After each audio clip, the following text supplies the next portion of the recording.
Hey guys, welcome back to Get Good, a series where I analyze my gameplay to see what I did right, what I did wrong, and how I could have played better. Today, we'll be looking at some Gibraltar gameplay with an emphasis on how to best utilize his kit. While I'll still be doing analysis that's generally applicable, the majority of it will focus on how to get the most value from Gibby's abilities. If you're not a Gibraltar main, this video may still be worth watching because learning about his strengths might give you ideas on how to counterplay against him. I've been playing Gibraltar more lately because I think he's a great character for learning how to position properly. He doesn't have any movement abilities to get him out of trouble, but his kit is still forgiving enough to buy him time to get out of a bad spot, as long as he's not too overextended. You don't straight up have get out of jail free cards like Pathfinder or Wraith, but you can still save yourself in situations where other characters can't, making him a good middle ground for learning how to rotate without ultra high mobility. A side benefit of this is that you're less likely to bait your team into positions where you know you can get out, but they can't. If you need insight on how Gibraltar works, I'll be posting a video breaking down his abilities and their mechanics, and I'll leave a link to that video in the description below. Also in the description are timestamps to the beginning of each clip, along with a list of which abilities are discussed, if you want to skip around. Anyway, let's dive right into it. Gibraltar's gun shield is insanely good for War of Attrition. In late game battles where the final teams are hunkered down, your gun shield provides you with a pool of indefinitely regenerative health that allows you to poke at your enemies for free while they burn through their heals, which might provoke them into making a mistake. In this game, we're in the top 3 and we're set up in a good spot, so we decided to play patiently. There's a lot of open space across if one team wants to push another, so the first one to push loses. All we have to do is wait for someone else to make a mistake. One squad sets up behind these hedges and we begin our poke battle. As Gibby, you want to poke with your teammates whenever your gun shield is up. Give your enemies the option of shooting your big bright shields so your teammates can get more damage in uncontested.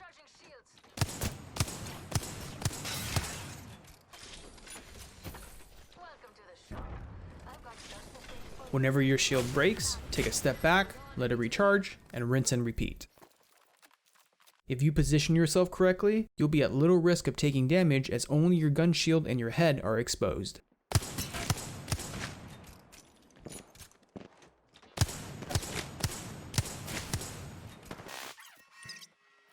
Our lifeline, who is slightly out of position, falls back to us and I use my dome to block line of sight for her to retreat. I should have dropped my dome at the initial gap she had to cross where she would have taken the most damage instead of back here where she's already relatively safe. If you need the temporary cover to cross an opening, don't hesitate to ask your Gibby for his bubble. It's better to use it to mitigate potential damage than to save it and risk getting knocked. Dome shield out.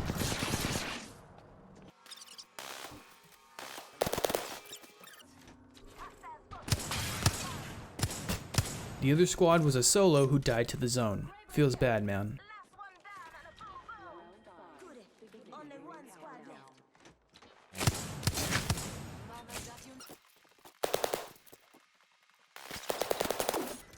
And there it is, 2 minutes into our poking battle and someone on their team got impatient and moved up. Time to capitalize on their mistake. I made a positional error when I went to fight their caustic. I climbed on top of this box to get a better view of everything, but by doing so I also gave everyone a better view of me. In this case, I should have peeked from the side of the box, like right here, so I wouldn't be exposed to multiple people at once. They probably realized that they made a mistake splitting up, so I throw my ultimate to prevent them from regrouping. Notice how I'm positioning it closer to the hedges where they were initially set up instead of the box that was used for cover. This helps prevent Caustic's teammates from moving up and has a small chance of catching him as he's falling back. I'm using my ult as a zoning tool to keep them split and to provide a few seconds of cover for us to move up because they won't be able to peek us as easily when the bombardment is raining down. Throwing it at the boxes would have been a waste of my ult for several reasons. 1. The bombardment isn't difficult to run from, so I don't think I would have gotten a knock from it. 2. I threw it late because I used a shield cell instead of pushing, so he was likely long gone from here already. 3. He was pretty low, so I was confident that I could have taken him out just by shooting. And 4. Throwing it close would only slow down my own team from moving forward. Calling the airstrike. Heads up, check out this way.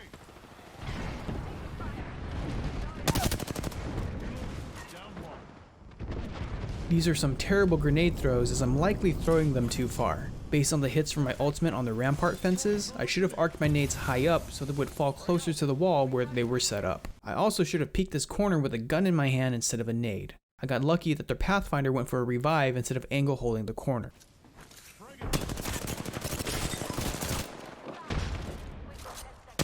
Now I just need to relax, breathe, and take my time to aim. Their caustic is dead, and I checked the Pathfinder for a self-revive, so the rampart is the only thing I have to focus on. I should aim down sights to bring up my gun shield, and laser her down as she has no cover to hide behind. What I end up doing is walking forward, which makes myself an easier target to hit, especially since Gibraltar has a giant hitbox and hip firing, which makes me miss everything without the protective cover of my gun shield. If this final fight was a 1v1, I likely would have thrown playing like that.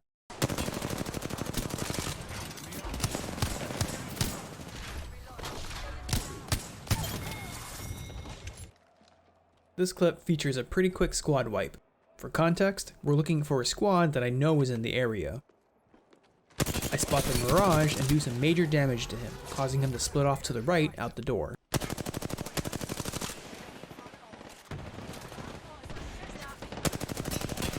Their Pathfinder is angle holding in the back with a sentinel, so I take a few seconds to top off my health while giving time for my gun shield to recharge.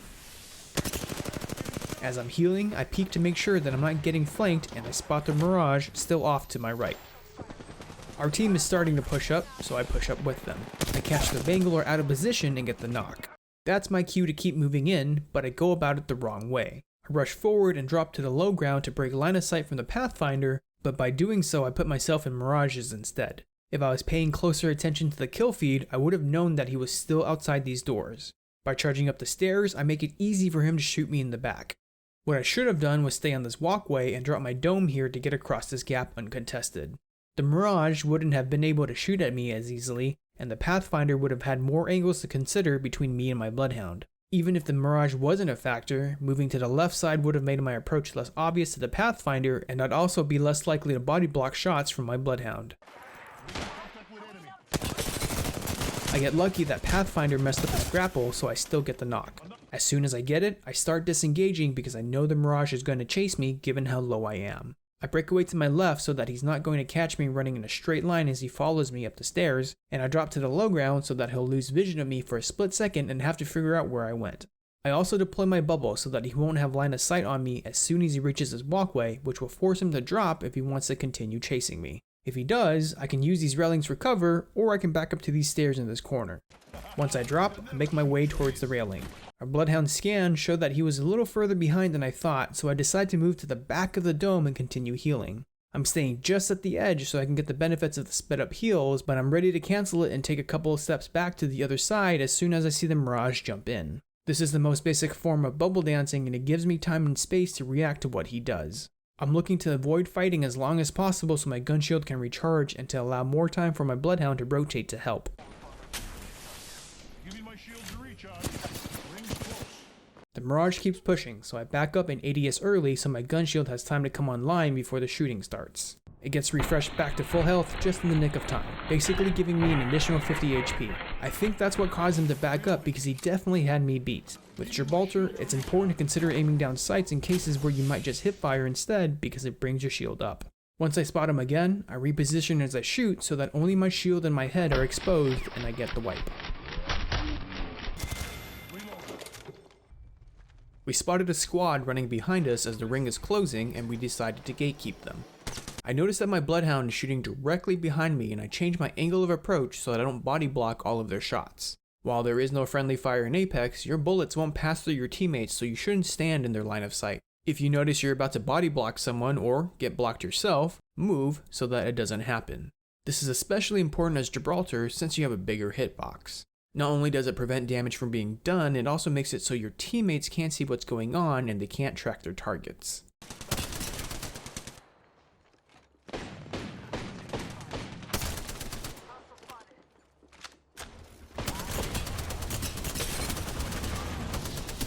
As soon as the horizon got knocked, I should have dropped my dome instead of initiating the reload first. People usually combo Horizon's ult with grenades and my tactical would have helped keep me safe from that. I see their lifeline nearby, so I start healing while walking my way towards the edge of the bubble, ready to cross outside as soon as she steps in. By healing, I'm acting as bait, forcing her to make a rushed decision on if and how she wants to fight me. She can charge directly at me, but that would open herself up to a 1v2 against me and my Bloodhound. Also, crossing the barrier into someone that's ready for you is dangerous, since all they have to do is pre-aim and pre-fire as soon as they think you're about to cross. If she backs up and waits for a better opportunity, I'll get my shield battery off.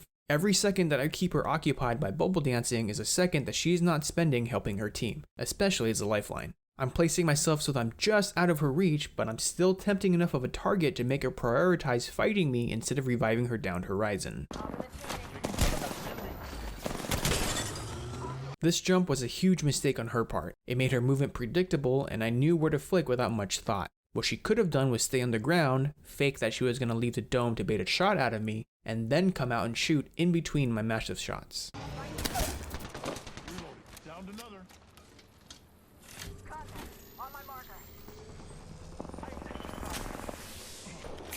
I know their last is somewhere in this room, but I'm not sure where. So as I'm approaching it, you can see me clear the room from right to left, keeping my crosshairs where I think he's most likely to be. Meanwhile, I'm asking my teammates for info on where he is. Since I don't see him, I start shifting my crosshair to the right since I'd assume he'd be running away from the closing circle, but a last second ping tells me he's to my left, which allows me to flick back in time and not be caught off guard. I'm not going to dive much into it here, but good comms can make or break fights in Apex. The more useful information you can convey, even if it's just through pings, the better. After all of that though, I end up dying to the zone because I have a bad habit of unnecessarily reloading at the worst times, as I'm sure you've seen in some of my other Get Good clips. RIP. Here, we start getting shot at while driving around, so we get out to fight. Our Horizon throws her ult down, and I followed up with mine. Generally, Gibraltar's ult is good to combo with the Horizon's, but in this case I should have saved it. To get max value from the combo, your bombardment has to be thrown at the same time or slightly ahead of the black hole, otherwise they'll destroy Horizon's ult and walk away before your bombardment lands. Also, look where I'm throwing it. Half of my ultimate will be blocked by this bridge, so this isn't a good place to use it in general.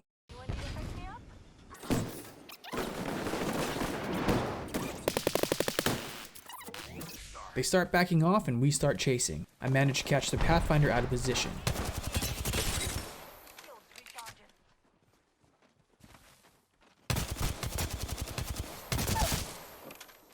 Downed one. Based on what I've seen so far, I have a sneaking suspicion that they rotated back behind the wall we came from. Turns out I was right. They got on top of the wall and now have a high ground. They're lasering down our caustic, and at this point I should have reacted by dropping my dome for him because he has no cover he can get to. He gets knocked, which I could have prevented. Since I know there's nobody near me, I immediately go for the revive. We haven't committed to fighting yet, and they can't get to me in the next few seconds to interrupt me. If anything, having a revive go off in front of the enemy team might pressure them to drop to the low ground. Some players, myself included, can't stand seeing their knocks get picked up, and you can use that to bait them into a bad position. However, our Horizon decided to go in and 1v2 them when there wasn't any pressure to. It's fine if you want to YOLO in, but make sure you can handle yourself, especially if you're getting into a position that your teammates can't get to. I got lucky because they had a jump pad set up. If they got up there with their own Horizon gravity lift, I wouldn't have been able to follow up on the damage done and capitalize on them trying to secure their kill instead of paying attention to their surroundings. I land on this ledge and do a quick sweep of the area to see who's around and where. I end up dropping down to fight the Gibraltar, but watching this back, I realize I should have stayed on this ledge for as long as I can because I have no way of breaking line of sight if I walk forward. My dome is on cooldown and there's no cover to use here. If I stay on the ledge, at least I can walk backwards and fall off to temporarily disengage if I have to. Just you and me now, brother. Recharging shield. Got our brother's banner. Enemy up. I can hear the Octane running below me. Based on the direction he's moving, he's likely going to take his jump pad to get back up here. A big component of good game sense is thinking about what your enemies would do so you can stay one step ahead of them. I predict the jump and make sure to ADS as soon as I know he's coming to give time for the gun shield to appear. Without the gun shield, I likely would have lost this because I blocked 60 damage over 4 shots from the Havoc for me, which is pretty much all the health I had left. Later in the same game, we're in the top 2 and we're stuck in a poor position. There isn't much cover for us to work with, and there's a lot of open space we have to cross to move up. Our Caustic throws his gas to force him off the high ground, and our Horizon rushes in with it. I move up to support as soon as I realize she's engaging so she's not stuck in a 1v3, making the best of a bad situation. I rush straight forward, trying to take her gravity lift up before it expires. In hindsight, what I should have done was move to the left and taken the off angle so that we're attacking from two different directions. I don't make it in time, so I start backtracking, moving the same way as our horizon. I'm caught in a really bad spot at the moment because they're gonna look straight down the ledge to shoot at me, and there's nothing I can do to them from here. However, if I made it this far, I might as well have continued going this way and attempted to flank them from the opposite side to pincer them. Again, this would have created an extra angle for them to worry about and potentially disrupt and confuse them just enough to make up for our weaker positioning.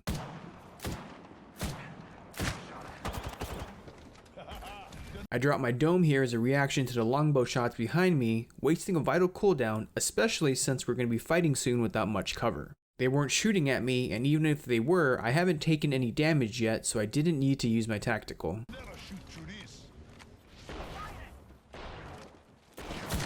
Once I clear the wall, we can see everyone clumped up in the open. Imagine how much value I would have gotten right now if I had flanked and was shooting them from behind. They'd have to turn a full 180 degrees to deal with me, which means our horizon gets free damage in, or they continue to focus our horizon and I get free damage in. While it's generally a good idea to stick with your teammates, it's just as important to know when to flank and take an off angle, especially if no one else in your team is doing it.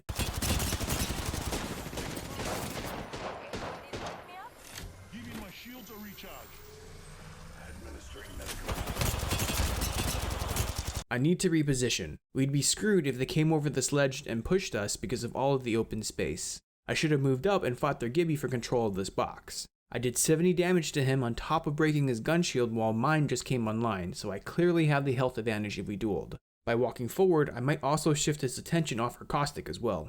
Instead, I back up and Caustic gets knocked while I fumble around with a grenade. If I had just moved up, I'd be able to focus fire someone with their horizon right now and possibly get a knock.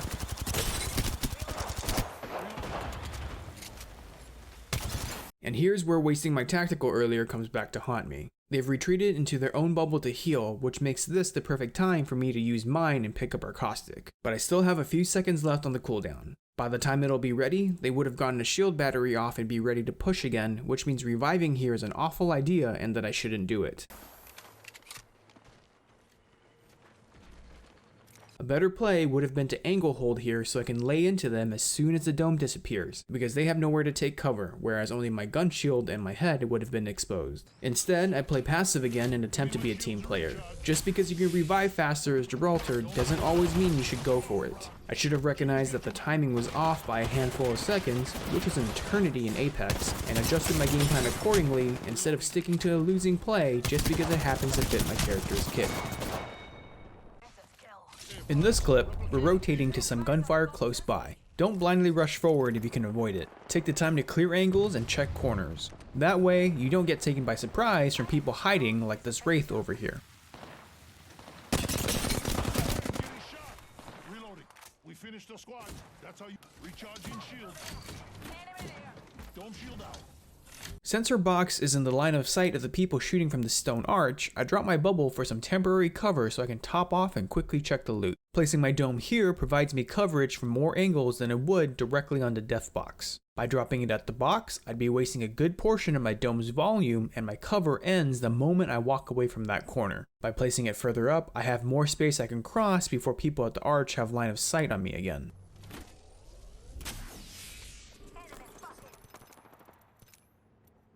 I move from cover to cover and once again clear angles before pushing up instead of running straight into the action.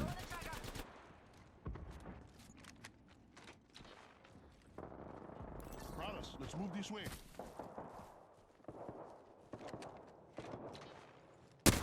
Even though Gibraltar's a thick boy, he's just as agile as the rest of them. Don't be afraid to take the high ground whenever you can. From up here, I can see everything and pick off anyone who tries to run. I can hear someone healing, but I can't see them, so I figure they must be somewhere by this ledge. Rather than drop down and give up my good positioning, I use my ultimate to flush them out.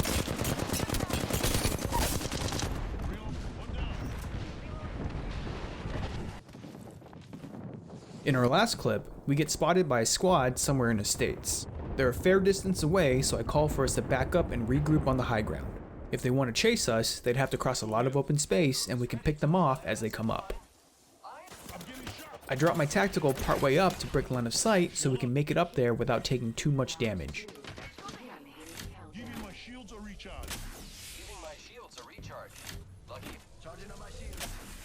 They got bloodthirsty and pushed. We successfully goaded them into making a mistake.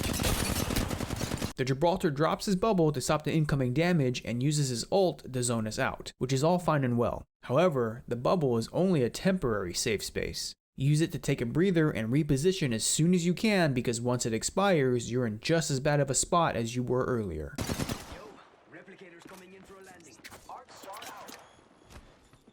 I dropped my own ultimate on his bubble so that anyone who didn't fall back will start taking damage from me as soon as the dome expires. It turns out no one moved, so I get hits on all of them.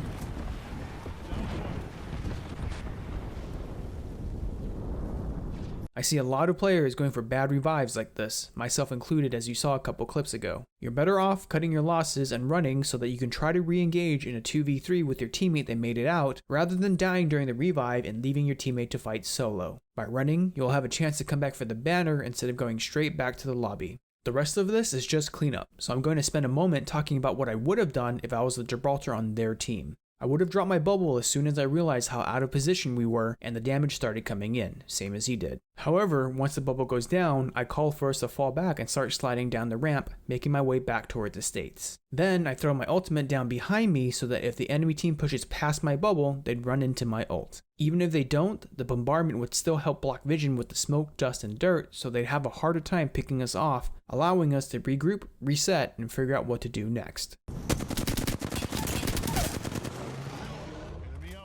Another down. Killed. Contact with target. Very awesome. Anyway, that about wraps it up for this video. Thanks for tuning in, and I'll catch you guys next time.